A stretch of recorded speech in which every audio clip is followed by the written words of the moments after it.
Buenos días a los directivos presentes y colegas en general y público en general. Prosiguiendo con el rol de ponencias, continuaremos con el tema de resolución de conflictos sociales. No sé si contamos con las diapositivas del tema, aunque todos tienen el material, pero vamos a tratar de visualizar. Empezaremos con la etimología. El conflicto viene de la voz latina conflictus, que a su vez deriva de la palabra conflugere o infligere, que expresa infligir algún daño. Entiéndase lucha o luchar, pelear, combatir.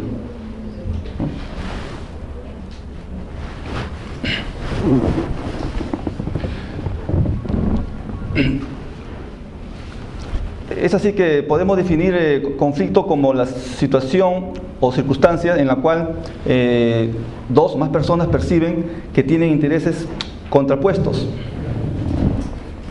incompatibles. La naturaleza del conflicto.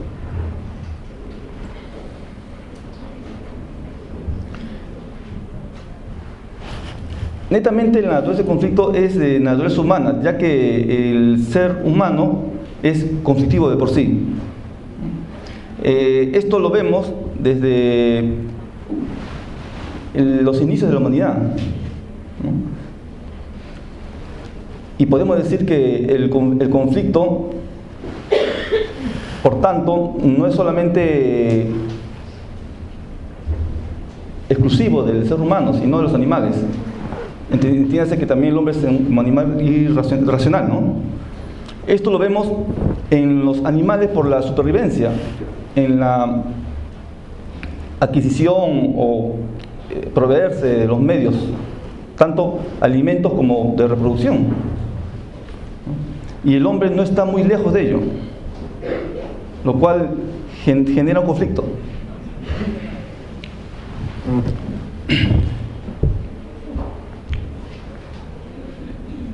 Esto lo podemos graficar muy simple en los animales también. Por ejemplo, en el caso de una granja, ¿no?, o un corral, ¿no?, en el cual tenemos pues gallinas, patos, pavos. Entre ellos, ¿no?, hay conflicto por la diferencia de especie, ¿cierto? Pero usted ponga ahí un gallo y otro corral, ¿sí? Los patos, pavos, gallos, todos se unen, ¿sí?, y expulsan al gallo intruso, ¿no? ¿Por qué? Todos hacen fuerza común, porque este intruso sería, ¿no?, una amenaza, ¿no?, en cuanto al abastecimiento de recursos que tiene su zona, su territorio.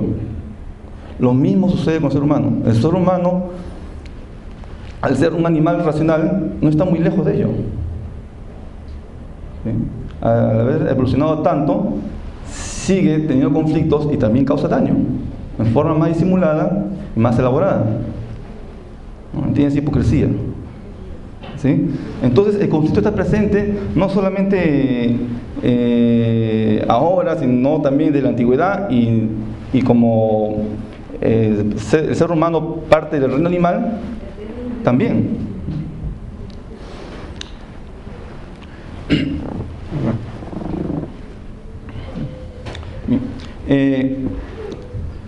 No tengo nadie que me pase las diapositivas, ¿ya? Entonces seguirán la secuencia con las hojas que tienen, ¿ya? Bien. No, pasemos a definir el conflicto social, ¿ya? No.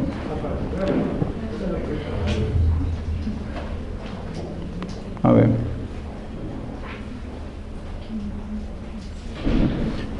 Bien, entonces el conflicto social, ¿se escucha? El conflicto social es la lucha, ¿sí?, por los valores, los poderes y los recursos escasos, por el cual el oponente trata de neutralizar o eliminar al adversario.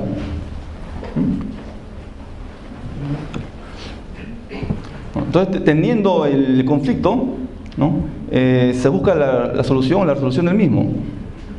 Y la solución del conflicto es la perspectiva en la intervención de un conflicto previamente social, con el fin de alcanzar una solución, un acuerdo inmediato, a fin de enfatizar el problema en sí y encontrar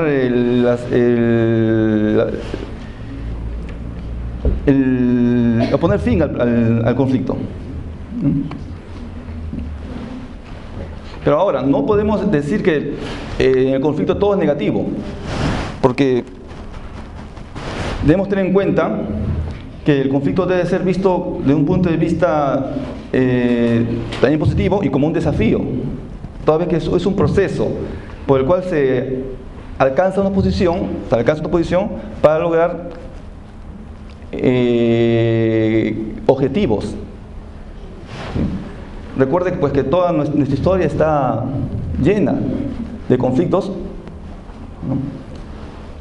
En el cual ha sido trascendente para la evolución social de la humanidad. Pues tenemos desde las revoluciones sociales hasta las gestas emancipadoras, ¿no? Porque ha habido controversia, ha surgido conflicto y se han obtenido cambios, ¿no? Y hemos llegado a lo que actualmente somos. Ahí tiene un gráfico usted en que se ve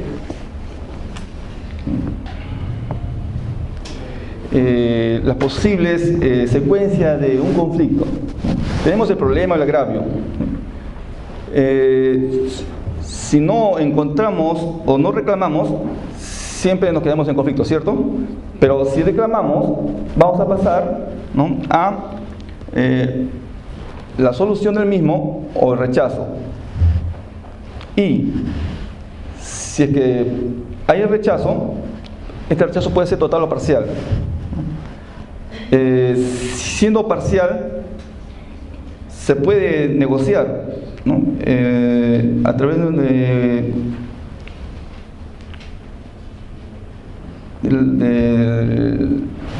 transando. Ahora, fuentes del conflicto en general.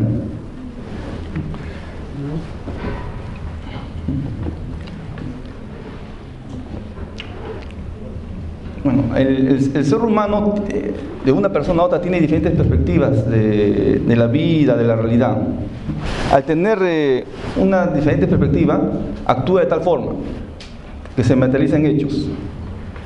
Estos hechos causan conflicto por no estar de acuerdo todos.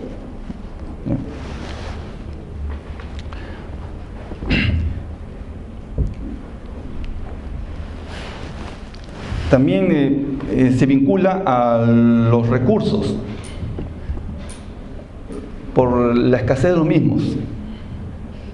La desigualdad de distribución de los recursos causa conflicto. La necesidad de satisfacer o respetar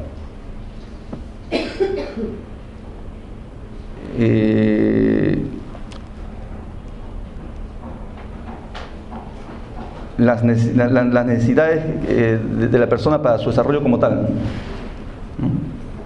¿no? Nos crea conflicto. Los valores en que se funda una sociedad, de una sociedad a otra, existen de distintos valores, lo cual también crea conflicto. Eso lo vemos en la sociedad occidental a la oriental, ¿no? Por ejemplo, en el Medio Oriente, que se vincula bastante con la religión, En el Medio Oriente, las mujeres no se pueden casar con un occidental, tienen que casarse con un oriental de la misma religión, un musulmán. Pero en cambio el hombre sí. El varón se puede casar con una occidental. ¿Cuál es la razón de esta? Una razón religiosa, ¿no?, que influye en la sociedad. ¿Toda vez por qué? Porque las esposas del varón tienen que seguir necesariamente y obligatoriamente la religión del varón, ¿no? Entonces, siendo esto así, si la mujer musulmana se casa, no necesariamente el varón tiene que seguir su religión. Entonces, por eso que no permite casarse con un occidental. Y si lo hace, es eliminada, asesinada, bien por el padre o los familiares más directos, si no tiene padre. Se ha visto mucho de estos casos en Europa. Ya es común ver parejas, ¿no?, de musulmanes con occidentales, pero de mujeres no. Está prohibido, vetado. Entonces ahí estamos frente a un conflicto, ¿no? La estructura social que fomenta la desigualdad, la asimetría en cuanto el poder, la disposición de los recursos también. Ten en cuenta que a partir de ello se han generado muchos conflictos sociales y siguen generando. Ahora vamos a ver la resolución de los mismos, los conflictos. Técnicamente llamado MARS, que significa medios alternativos de resolución de conflictos sociales.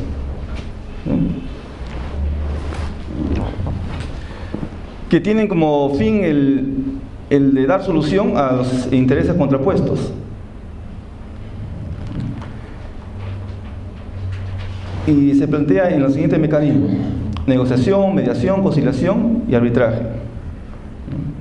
Dentro de la negociación no existe un tercero, se deja a las partes que ellos mismos lleguen a un acuerdo.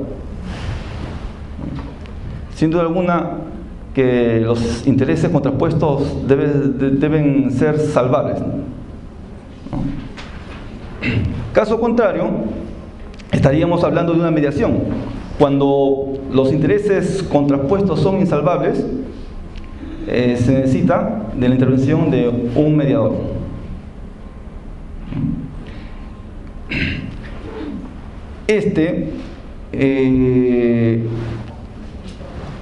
Como su nombre lo dice, va a mediar, pero no va a plantear posibles soluciones. No puede presentar posibles soluciones. Lo que sí sucede en la conciliación, ¿no?, en la cual la intervención de un tercero es más latente, toda vez que el conciliador va a plantear fórmulas de solución del conflicto, sin que éstas sean de caso o de carácter obligatorio el cumplimiento. Lo que sí sucede en el arbitraje, ¿no?, en que la intervención de un tercero es a través del árbitro, que va más allá, toda vez que no solamente va a escuchar a las partes, sino va a tomar una decisión. Y la decisión que se toma, conocido como laudo arbitral, tiene carácter de cosa juzgada y de cumplimiento obligatorio.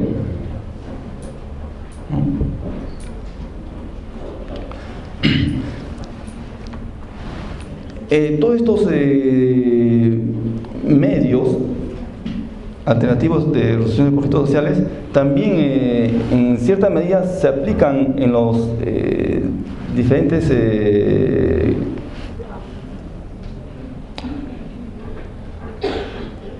conflictos o litigios. Tienes en cuenta que la conciliación es una figura procesal, ¿no?, aplicada en los procesos judiciales, en el cual el juez actúa como conciliador, porque puede proponer una fórmula conciliatoria. Y está claro que, como hemos dicho, no puede obligar a las partes a aceptarla y cumplirla. ¿Sí? En una ocasión, porque hay jueces que por aliviar la carga procesal, ¿sí?, o porque simplemente están acostumbrados a imponer su voluntad, presionan a las partes para que concilien.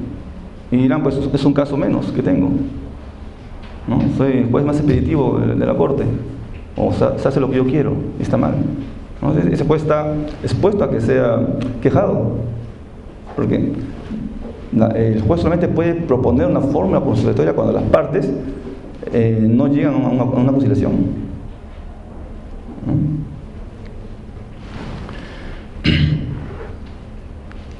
Bien.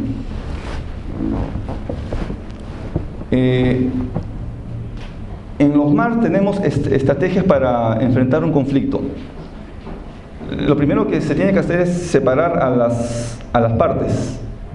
Esto sucede a todo nivel, sea un conflicto social, un conflicto bélico, también personal, ¿no? Como hemos dicho, cuando las partes no llegan a un acuerdo, es necesaria la intervención de un mediador. En el ámbito personal de una pareja, si no llega a un acuerdo, ¿dónde recurren? A un orientador familiar, ¿no? A un consejero de pareja. Cuando las partes no pueden, a través de la negociación, llegar a un acuerdo, ¿verdad? Tanto en el ámbito personal como social y bélico, encontramos la aplicación de los medios alternativos de resolución de conflictos.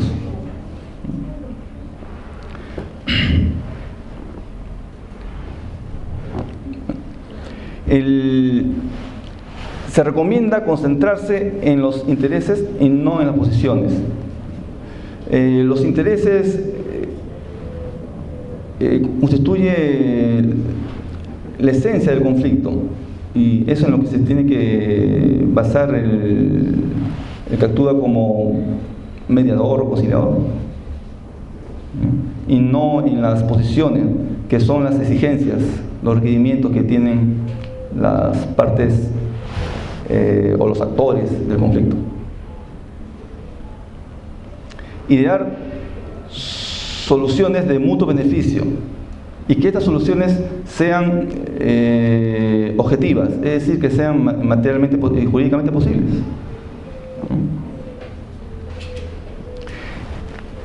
Dentro de las estrategias tenemos la confianza, generar confianza. Teniendo en cuenta que toda relación no conflictiva se basa en la confianza, y hay que generar confianza en las partes.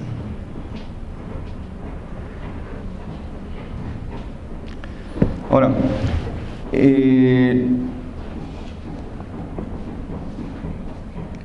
las acciones son más importantes que las palabras, pero también la forma de comunicar influye bastante en la acción misma.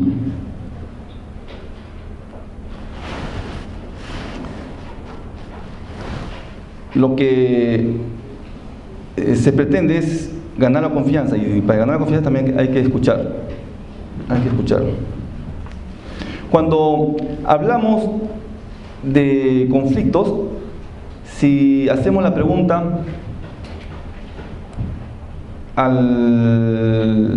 los involucrados o la sociedad misma del conflicto, la mayoría va a responder o va a relacionar con la palabra ambiental, ¿no? Teniendo en cuenta que desde 2004 a la fecha ha ido aumentando del 13% al cerca del 60% de conflictos que tienen que ver con el factor ambiental, ¿no?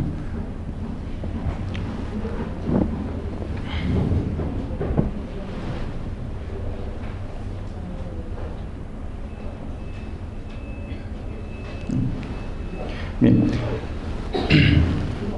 Y cuando hablamos de conflictos socioambientales,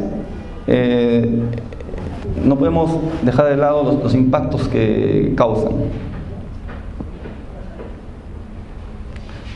Las grandes empresas mineras, por la necesidad de los recursos, compran grandes hectáreas de pastos, afectando a la comunidad en lo que es la generación de sus recursos caseros, recursos locales. Toda vez que al no tener ya los pastos, ya no pueden tener ganado en la suficiente cantidad, sea vacuno o ovino. Entonces, esto ha generado un cambio en lo económico, de la forma de subsistencia de las comunidades. Y las empresas mineras han estado dando subvenciones económicas a las comunidades, sea individualmente o a las autoridades de las mismas. Y al no tener preparación, los beneficiarios, este dinero ha desaparecido y ahora obtienen poco ganado y nada de dinero. Algunos sí han podido aprovecharlo comprando bienes inmuebles en otras ciudades o comunidades cercanas. A otros de repente lo invirtieron en negocios que no les dieron los réditos suficientes o en el estudio de sus hijos, y actualmente cuentan con una economía muy pobre, porque ya no cuentan con el ganado que antes tenían. Y el problema está acá que esto ha generado conflicto también entre las autoridades de la comunidad y los mismos pobladores, acusando en todo caso a la autoridad de corrupción, porque las empresas mineras también daban a la autoridad de la comunidad subvenciones económicas para que lo reinvierta en la comunidad misma, ¿no? Así también se hagan obras como centros de salud, escuelas.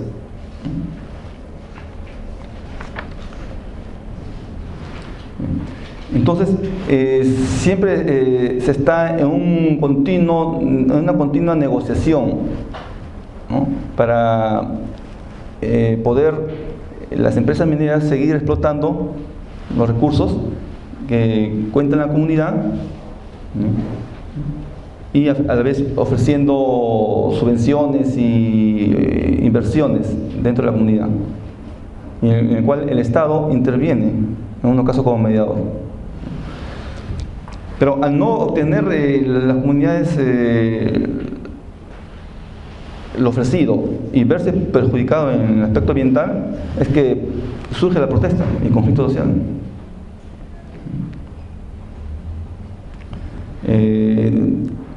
Ahora, habría que hablar de la protesta como un derecho, pero cuando esta protesta es ejercida en forma violenta, ¿no?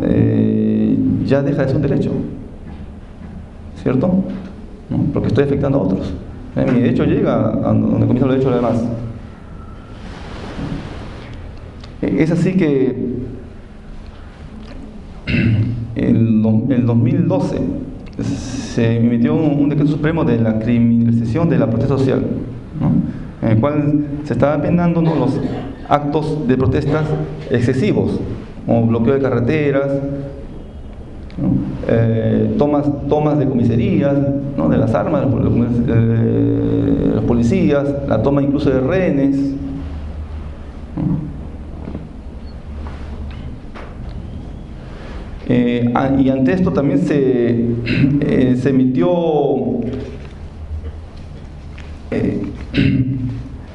una ley para gestionar, ¿no?, las estrategias y lineamientos de los conflictos sociales. Estamos hablando de la resolución ministerial 161 de 2011, cuyo objetivo es definir las líneas y procedimientos que orientan el proceso de gestión y conflictos sociales, formándose comités de conflictos integrado por los ministerios que tienen que ver más con la labor social, que estos a su vez estaban informados por las unidades de inteligencia del Ministerio del Interior, ¿no?, acerca de la situación real de la zona, y asimismo brindar las garantías del caso para abrir el diálogo. Porque la cuestión está que cuando no hay diálogo, el conflicto se ahonda, ante lo cual es necesario enviar a un equipo negociador para restaurar el diálogo.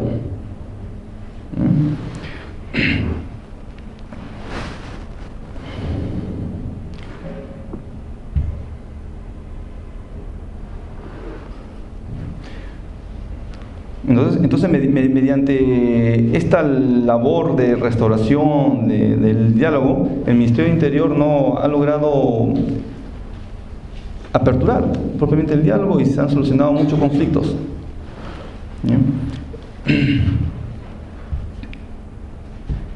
Lo que no sucedió en el caso más emblemático de conflicto social, llamado el Baguazo, que solamente se dio la orden de intervenir, ¿no?, y restaurar la situación. Cuando se enviar a un equipo negociador, si se cortó el diálogo, ¿no?, se enviar un equipo negociador, no se hizo, solamente se pidió restaurar el orden, con las consecuencias que sabemos. El 5 de junio de 2009 se produjo esta protesta, causando 24 policías muertos y 10 civiles heridos, y la desaparición de otros tantos. Un completo caos en la ciudad, apagón, disparos por todos lados, corte de suministros de no solamente energía, sino alimentos, no solamente a la ciudad propiamente llamada Bagua, sino al oriente, porque Bagua tiene ese Bagua Chica o Bagua Grande, sobre todo Bagua Grande, es la entrada al oriente. ¿Ya? Usted va por el norte, llega a Cajamarca, cruzando el puente del río Marañón, ahí es la entrada del oriente. Si se corta esa entrada, queda abastecido el Amazonas, San Martín, también Loreto, porque de ahí ya se transporta en forma fluvial, ¿no?, hacia Loreto. Entonces se había dejado aislado al oriente del país, y el Estado solamente le importaba restablecer las comunicaciones, el abastecimiento y el imperio de la autoridad, cuando se enviar un equipo negociador.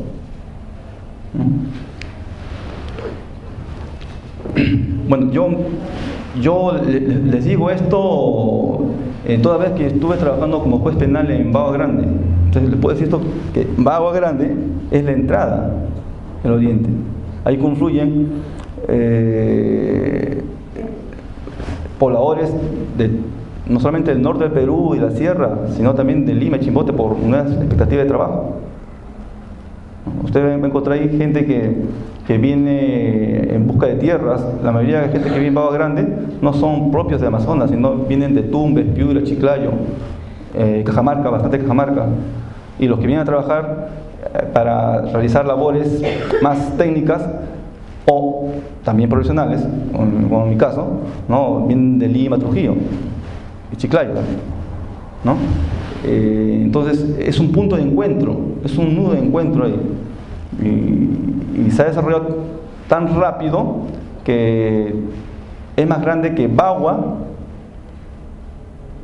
que ha tomado el Bagua Chica, porque hay dos Baguas, Bagua Chica y Bagua Grande, ¿no? Y a la Bagua Chica no le gusta que le digan Bagua Chica, no Bagua nada más. Bagua, que es el punto de encuentro de norte, centro y sur del Perú, ha crecido más, es más comercial, un tanto desordenada, pero ha crecido más. Entonces se había pues obstruido esta entrada hacia el oriente.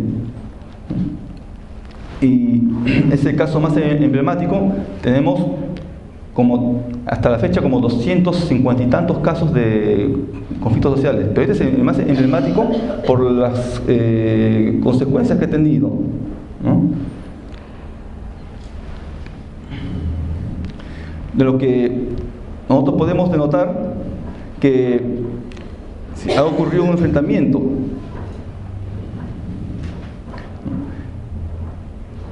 por la falta de negociación entre el Estado y los pueblos amazónicos.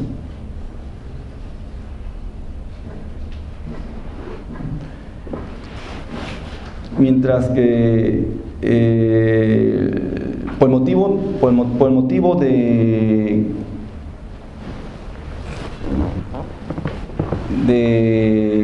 inversiones de una transnacional minera, y los pueblos amazónicos no estaban de acuerdo porque iban a afectar su comunidad, su medio ambiente, ¿no? Toda vez que ellos tienen la tradición, ¿no?, de arraigos de la tierra, ¿no? Y en cambio el Estado lo vio como un proyecto de inversión y utilidad económica a atraer capitales extranjeros, y no vio el contexto social, cultural de los pueblos amazónicos del Oriente. Bien, y una demostración que siempre los gobiernos desde antes han vivido de espaldas hacia nuestro oriente, nuestra selva, ¿no? Siempre ha sido postergada, hay menos población, menos inversión, y si es inversión solamente para extraer recursos naturales, no de otro tipo. Hemos hablado de la legislación en cuanto a la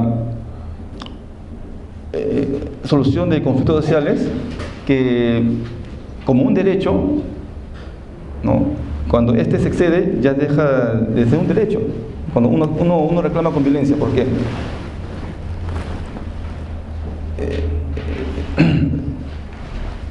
Porque se puede reclamar sin afectar el derecho de los demás o la propiedad del Estado o de terceros. Y cuando hablamos de conflictos socioambientales, también estamos hablando de un derecho, ¿no?, también considerado como derechos humanos, de la tercera generación, ¿no?, el derecho a gozar de un ambiente sano. Aunque muchos tratadistas consideran que el derecho a un ambiente no es un derecho humano propiamente dicho, más bien es una aspiración. Pero en realidad, en su momento, de repente, ¿no?, la libertad fue una aspiración. Yo hoy día considero un derecho humano.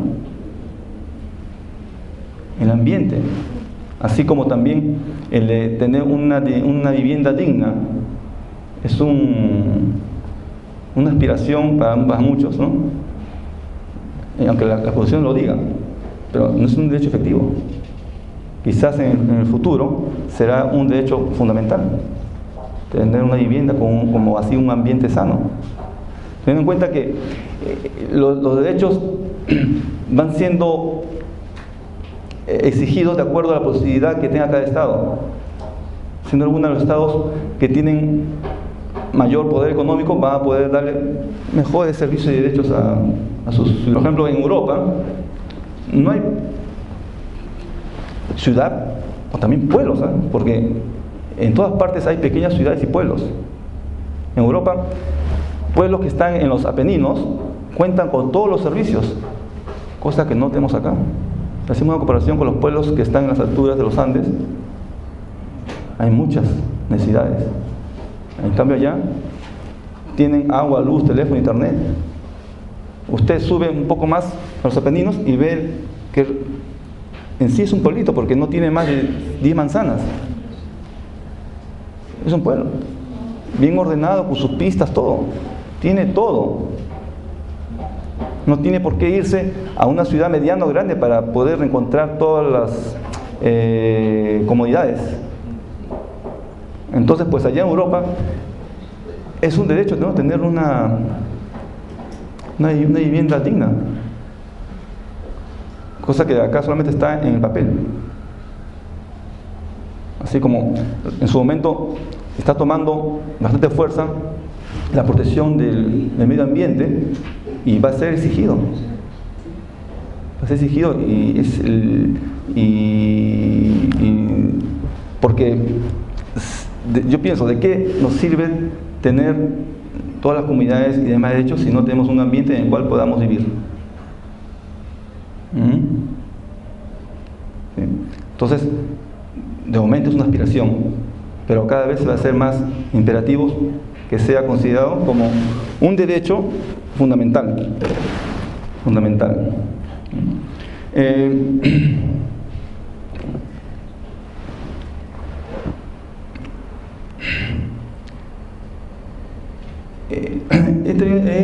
mostrado unas imágenes, o he puesto unas imágenes en el... ¿Puede pasarlas? ¿No? En las diapositivas, acá no lo veo. Bueno, ¿no? Ahí tenemos imágenes de unas lagunas, o también llamadas cochas, ¿ya?, que antes de las explotaciones mineras eran como están arriba. No sé si está el año ahí, ¿no? ¿Ya? Ajá, de Yanacocha, la minera de Yanacocha. Pero después, ¿no?, que vino la inversión, no hay nomás. ¿No vino la inversión? ¿Cómo quedó? ¿No? Contaminado y, no, como tajo abierto. Nos dejaron solamente un poco de dinero, representado en la bolsa que está ahí. Pero más llamativo, de repente, son las imágenes reales. La siguiente, porque este es un gráfico, un dibujo, ¿no?, de lo que, si bien es cierto, nos deja ingresos económicos, pero no reemplaza o nos devuelve el ambiente, ¿no?, y nuestra naturaleza. Acá tengo imágenes reales, ¿no? 2006, no, 1992, en Yanacocha, cuando todavía no había explotación minera y la contaminación. En 2006, en el siguiente, nos queda esto, de la laguna, 92. Eso.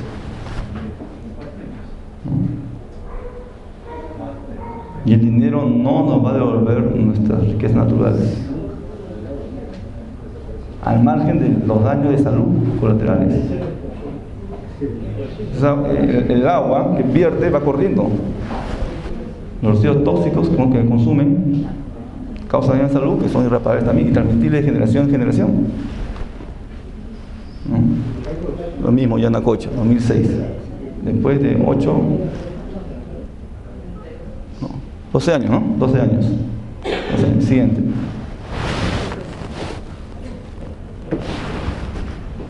Acá tenemos otra laguna que queda como un desierto, ¿no? Pueblos que dependían, ¿no?, de esta laguna para sus cultivos. Siguiente. La contaminación del agua. Siempre Yanacocha, ¿no? Río Grande destruido por Yanacocha. Siguiente. El Baguazo.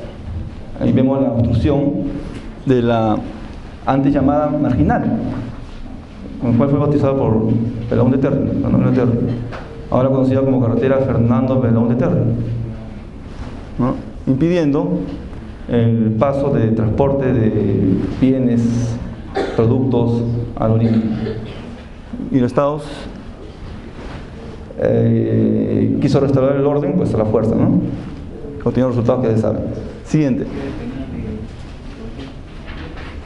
Acá tenemos las comunidades campesinas, ¿no?, que lideraron el Baguazo. O sea, no solamente fue los pobladores que viven en las pequeñas ciudades de Bagua Grande, sino también las comunidades campesinas. Al verse afectado, por estas empresas mineras. Siguiente. Conga, ¿no? Otro caso sonado. Conga, no Aguacín. Siguiente. En las zonas donde se caracterizan más por los conflictos sociales son las zonas mineras. A veces muchos piensan que Cajamarca, si bien es cierto, hay protestas sociales por el caso de la mina, pero también en Ancash, Puno, no solamente es Cajamarca, ¿no? Porque la mayor inversión minera no está en Cajamarca, está en Ancash, ¿no? O sea, ahí están las transnacionales más grandes. Siguiente. Bien, entonces hasta acá es el tema, ¿no? No sé si tienen algunas preguntas, unas inquietudes. Sí, diga. Doctor, dígame, usted ha pasado muchos, veo las proyecciones ahí con relación a la explotación minera. Bueno, también por otro lado sabemos que la explotación minera, sobre todo cuando es formal, genera muchos recursos para el Estado, ¿no? Por ahora sabemos que la mayor cantidad está siendo de una explotación informal, ¿no? Ilegal, y ese es el problema también lo tiene que estar enfrentando. Pero y las alternativas que a veces presentan las empresas, claro que todavía es un país comercializado, pudiéramos explotarlo nosotros mismos, las empresas, esas alternativas de formar cosas, de hacer todo lo que se está queriendo hacer para el... Pasa que hay posiciones bien contrapuestas por parte de las autoridades que representan a la sociedad, ¿no? Civil y las mineras. Muchas autoridades toman como trampolín esta representación, ¿no? Ahí tenemos a Santos, que ya se está lanzando como presidente, candidato a la presidencia, ¿no? Y no persiguen el bien común, sino el bien personal de la figuración. Y por otro lado las mineras también, ¿no? Que al no contar con los suficientes medios, sea económicos y legales, para defender nuestro ambiente, nuestros recursos, ¿no? Ellos piensan que con dinero lo solucionan todo, poniendo colegios, centros de salud, ¿no? Financiando, pero lamentablemente una vez se causó el daño, ningún dinero nos va a devolver nuestros recursos y sobre todo nuestro ambiente, la salud. ¿Sí? Quiero decir. ¿Sí?